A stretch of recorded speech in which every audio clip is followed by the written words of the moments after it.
Hey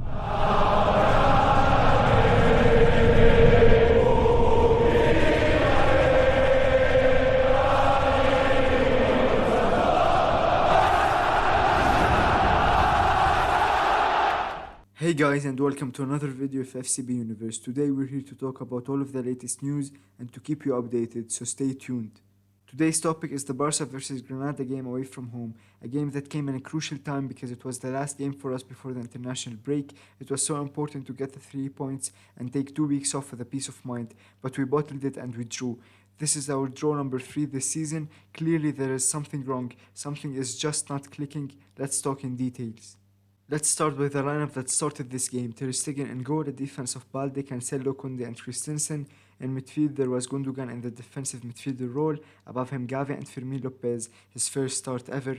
In attack we had a trio of Ferran, Felix and the youngest goal scorer in La Liga history, Lamine Yamal. This lineup on paper was maybe the best. Maybe this team could have done much more if we didn't do a terrible mistake just in the start of the game.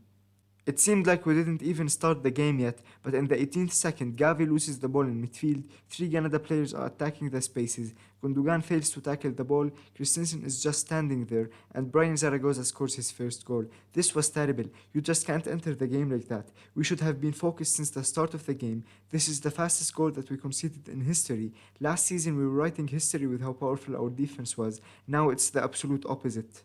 To be fair, after we conceded that goal, we were so close to scoring multiple times. We had a lot of chances, we were putting a lot of pressure on them, chance after chance, corner after corner, and just when we thought we were going to get the equalizer, their second goal came. It was a counter-attack from Granada, and Brian Zaragoza again takes the ball with a beautiful first touch. He puts Koundé behind him, then dribble past him again. At this point, he was playing with our defense, and he scores the second. And that's something we need to address, our defense. This is a big problem, it's almost a crisis. This season, only 9 games into the league, we conceded 10 goals, the same amount that we conceded in 30 games last season. And all of us right now are asking, what happened, what's wrong? We have the same names in defense, and not only that, we improved it with Inigo and Cancelo. How is that even possible? I don't want to lie, I don't know. And I doubt that even Xavi knows what's the problem, because since the start of the season, we have the same problems. It's just not getting better at all, but I think that this international break has come in a very good timing. We have time for the injured players to recover and for Xavi to sit there and see where the problems are and hopefully find a solution. After that goal, we didn't have so much chances, but we had one that saved the game for us. Joao Felix gets in the box, he shoots the ball, it takes a deflection, but it just goes into the legs of Lamine Yamal. Yes, we were lucky, but I feel like this is the only time in the game where we had luck on our side. But the most important thing for us in this goal is Lamine Yamal, because now Lamine is the youngest player to ever score in La Liga, actually had a lot of chances to break this number, and this was his last chance, and he did it. So congrats to him, and we all hope that much better things are coming in the future for him. In the second half, we continued to put the pressure on Granada until we get the equalizer. It was a controversial one, but in my opinion, it was a crystal clear goal. Balde gets his first assist of the season, he crosses it and it goes into Sergio Roberto, who scores it after a deflection from the goalkeeper. And at this moment, it was looking good. We were putting pressure on them and we got the equalizer.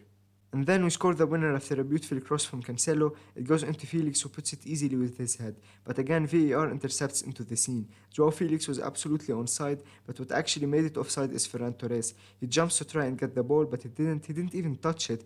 The referees decides that he participated in the goal for absolutely no reason, and they cancelled the goal. At this moment, we were all celebrating because they were showing us that Felix wasn't offside, and no one thought that Ferran could be offside. But this wasn't the case. I feel like hundreds of other referees would have allowed this goal, but this is our luck, and I don't feel that anyone is surprised. Now let's talk about injuries, and that's why I always prefer to postpone the match reaction a bit, because yesterday after the game ended, media was saying that there was no injury for Koundé, but now apparently, just like with Lewandowski, they discovered that he has an injury and he is going to be out for 5 weeks. And not only that, he is going to miss the Clásico.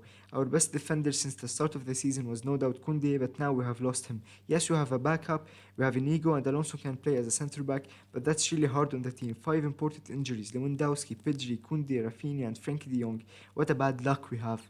And also Lamine Yamal, I actually thought he left the game for a tactical reason, but no, he's also injured. Now his case is different, he's going to be out for only 10 days, and if nothing goes wrong, he should be back after the national break. But shockingly, he still went to the national team. I don't know why. According to the media, Barcelona told the Spanish Federation that it's dangerous for him to play, but they still decided to call him up. I hope that they don't rush him back, he is still too young for this, he needs protection. Now I'm done, but it's your time in the comments down below to give me your opinions. Who is your man of the match? What's the reason for the loss? I'm excited to hear from you.